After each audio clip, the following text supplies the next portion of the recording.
Hi, it's me, Mr. Duclos. Today is Tuesday, May 12th, and today we are going to do a review lesson of word problems using rows and columns. Now, you started this lesson with Miss Daniels, and what we're going to do is take two of the quiz problems and do them together. You're going to need a piece of paper and a pencil.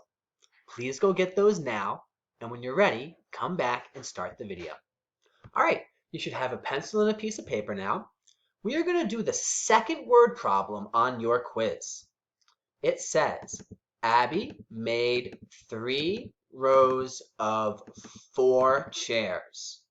How many chairs did Abby use? Well, to make things easier, I wrote it down on our big board. Abby made 3 rows of 4 chairs.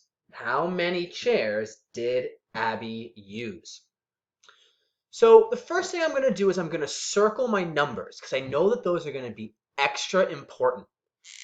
So I see that I have a 3 and I have a 4. So that I know in this problem, I'm probably going to use 3 and 4. Now I try and figure out what the problem's asking me. I have 3 rows. 3 rows. Remember, a row goes side to side. So I know I'm going to have 3 rows. And how many are in each of those rows? 4 chairs. So 3 rows with 4 chairs in each row. So 1, 2, 3, 4. 1, 2, 3, 4. 1, 2, 3, 4. So now we have 3 rows, row 1, row 2, and row 3. And in each row are 4 chairs. 1, 2, 3, 4. So good. Now the question's asking, how many chairs did Abby use? And it's good to underline the question because when we answer it, we're going to be writing in a full sentence. And a lot of times we can use the question to help us do that. So we have 4 in this row. We have 4 in this row. And we have 4 in this row. So we can make a number sentence. 4 plus 4 plus 4. And then 4 and 4, that's one of our doubles. It makes 8. Plus 4 is 12. And if you needed to count, you could do that too. 1, 2, 3, 4, 5, 6, 7, 8, 9, 10, 11, 12. So both counting and our number sentence got us the same answer. So we know that we're probably right. Now, we should be moving past counting. If you still need to once in a while, that's okay. But try first doing it either in your head or with a number sentence, and then check your work counting. Counting is a great way to check your work, but we do want to start to move past that as the way that we do math. But now we have to actually answer the question, because we have our great diagram and our great number sentence and an answer, but we haven't actually answered the problem, because the problem says, how many chairs did Abby use? So in order to write a full sentence, I'm going to use what they gave me. Abby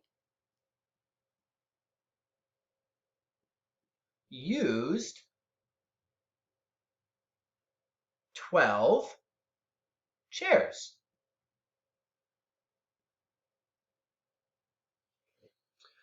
So all I did was use my question, how many chairs did Abby use? And I repeated it with the answer. Abby used 12 chairs. When you're answering a word problem, it's important to answer in full sentences. Otherwise, we don't know what you're talking about. If you just wrote down the number 12, That could be 12 apples, it could be 12 pies, it could just be the number 12. It doesn't actually answer the question, how many chairs did Abby use? To answer that, we wrote our full sentence. So that's the first problem that we're going to do. I'm going to go clean off my board, and then when I'm back, we're going to do our second problem, which says, each of Maria's 4 friends has 5 markers. How many markers do Maria's friends have in all? So I'll be right back and we'll get to it. All right, so the second problem that we're going to do is 1, 2, 3, 4, 5 is the 5th problem on your quiz. And it says, each of Maria's 4 friends has 5 markers. How many markers do Maria's friends have in all? And then again, I wrote it on our big board. Each of Maria's 4 friends has 5 markers. How many markers do Maria's friends have in all? So the first thing I'm going to do, just like last time, is I'm going to circle my numbers. Because I know that in a word problem, it's probably going to have something to do with these numbers. Then I'm going to underline what the question is asking. How many markers do Maria's friends have in all?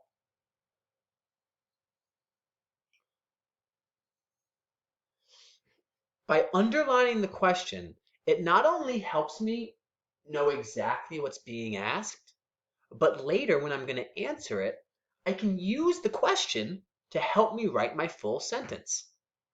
So now let's take a look. Maria's 4 friends have 5 markers. 4 friends with 5 markers. So I'm going to draw Maria's 4 friends. They're going to be little dots. 1, 2, 3, 4. And each of those friends has 5 markers. So 1, 2, 3, 4, 5. 1, 2, 3, 4, 5. 1, 2, 3, 4, 5. 1, 2, 3, 4, 5. So now each row represents a friend. We have 4 friends, so we have 4 rows. 1, 2, 3, 4. And in each row, we have 5, because each friend had 5 markers. So 4 and 5. And then our array is 4 and 5. So now we have to figure out, what is the question asking us? Well, it's asking, how many markers do Maria's friends have in all? Now there's a hint to this problem. Sometimes it's not so easy to tell what a question's asking, but if you look at a word problem and it says in all, almost every single time it's going to be addition. So how many do we have in all? Lets me know that we're going to be adding. And then we can use our array to help us add. So we have 1 row of 5, 2 rows of 5, 3 rows of 5, 4 rows of 5. So I can do 5 plus 5 plus 5 plus 5. All right. Now I have my doubles again. 5 plus 5 is 10.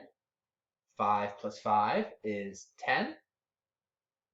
10 plus 10 is 20. And a great way to check would be to count. 1, 2, 3, 4, 5, 6, 7, 8, 9, 10, 11, 12, 13, 14, 15, 16, 17, 18, 19, 20. So I got 20 here. I counted 20 up here. That means my answer is probably 20. But 20 what? 20 pigeons? I don't think so. So the question asks, how many markers do Maria's friends have in all? So I'm going to use that sentence to help me write my own sentence. So who are we talking about? We're talking about Maria's friends. So I'm just going to write that. Maria's friends. And it says, how many markers do they have in all? And we found out the answer to that is 20. So Maria's friends have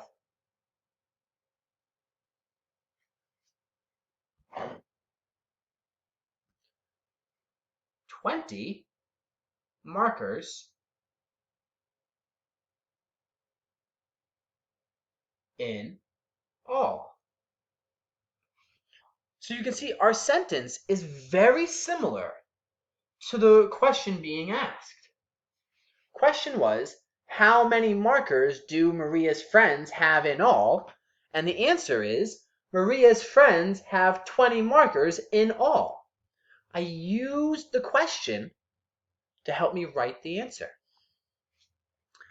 So that's going to end our review lesson today. Please go take the short quiz and then make sure you do 30 minutes of iReady. iReady is one of the best tools that we have to get you ready for third grade because its lessons are made specifically for you and nobody else. So please complete your quiz, do your iReady, and have a great rest of your day. Goodbye.